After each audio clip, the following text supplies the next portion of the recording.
आपने खेद जता दिया, आपने अपने बयान को वापस भी ले लिया, लेकिन फिर भी विवाद खत्म होता नहीं दिख रहा। कल पटना में आपके खिलाफ एक FIR IMA ने फिर कराई है, क्या कहेंगे इस पर आप?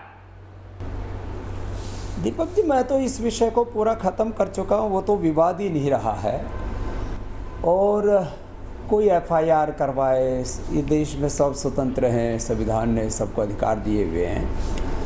कोई गाली गलौज करे, उसके लिए भी सब स्वतंत्र हैं।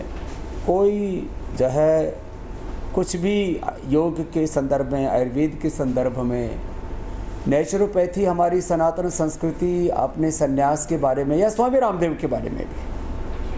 अब ये किसी मुल्ला और मौलवी के बारे में बोल नहीं सकते, किसी ईसाई मिशनरी के बारे में बोल नहीं सकते, ये IMA वाले कोई किसी वर्ल्ड की बड़ी पावर को चैलेंज कर नहीं सकते, देश के भी किसी दूसरे रिलीजियस सेक्टर को छू नहीं सकते।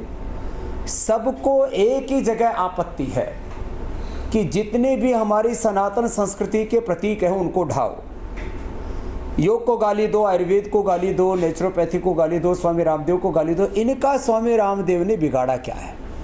और मैं एक सीधी सी बात कहता हूँ, जब मैं कह चुका हूँ कि मैं इस विवाद को ख़त्म करना चाहता हूँ, काम करने के लिए कितना बाकी है। अभी आप देखिए, इस समय खाली एक कोविड प्रश्न नहीं है, कोविड से 10 गुना ज़्यादा लोगों की मौत हो रही है तंबाकू के कारण से। कोविड से 10 गुना ज़्यादा मौतें हो रही हैं लोगों की रेस्पिरेटरी सिस्टम फेलियर से, हार्ट फेलियर से, लोगों की हाइपरटेंशन से मौतें हो रही हैं, शुगर बढ़ने से मौतें हो रही हैं, लोगों की खाली मौतों की बात आप करें तो स्ट्रेस, डिप्रेशन, एंजाइटी से सुसाइड करने वालों की संख्या कोविड से भी ज़्यादा है। हम क्या योग, आयुर्वेद, नेचुरोपैथी और हमारी जो स्पिरिचुअल साइंस है, मैं एक शब्द में बोलूं तो, उससे इन लोगों को बचा नहीं सकते? खाली हम जो है सरफेस के ऊपर आकर के कब तक लड़ाई करते रहेंगे? हमारे पूर्वजों ने जो हमें ज्ञान की विरासत दी है, किस तरह से हम लोगों को उभार सकते हैं? देश को बाजार मान करके काम नहीं कर सकते दीपक भाई।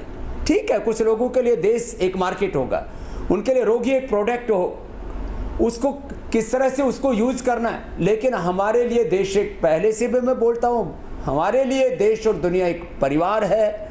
जो भी हम उपचार भी दे रहे हैं, चाहे आज हम योग के माध्यम से, आयुर्वेद, नेचुरोपैथी के माध्यम से, या जो भी होम रेमेडीज हैं, किस तरह से छोटे छोटे बदलाव करके हमने बड़ी बड़ी बीमारियों को ढाया है, मिटाया है।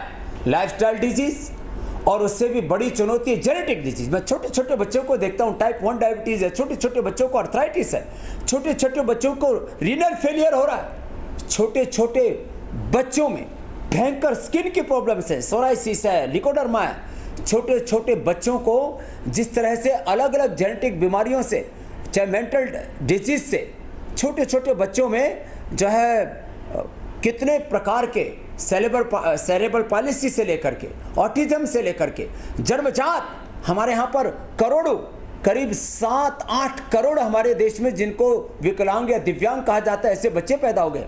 आखिर ये खाली दवा का धंधा कब तक करते रहेंगे? माना कि मैं भी लोगों को दवा देता हूँ और मैं कहता हूँ कि ये दवा, ये भी तुम्हारा एक पहली सीढ़ी हो सकती है।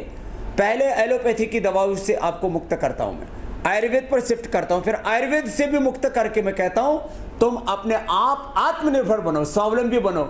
अब इसमें दिक्कत क्या है?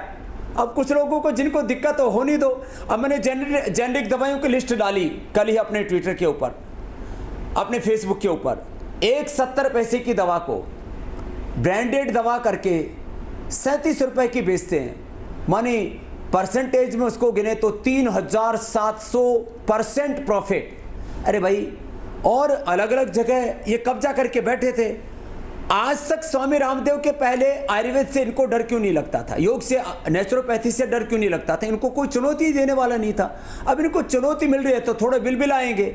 और मैं तो कहता हूँ ये IMA का काम है ही नहीं। IMA कौन सी अथॉरिटी है ये कोई ना कोई गवर्नमेंट ऑर्गेनाइजेशन है, ना कोई स्टैंडर्डाइजेशन के इनके पास में कोई सर्टिफिकेट देने की पावर है। ये होते कौन है स्वामी रामदेव से प्रश्न करने वाले? ये होते कौन है किसी भी स्टैंडर्डाइजेशन का बात करने वाले? कौन सी अथॉरिटी है? इसलिए मैं कहता हूँ ये अपना काम करें, रोगियों की सेवा करें और हमको अपना काम करने दें। तो इसमें लड़ाई झगड़े की कोई बात ही नहीं है दीपक भाई।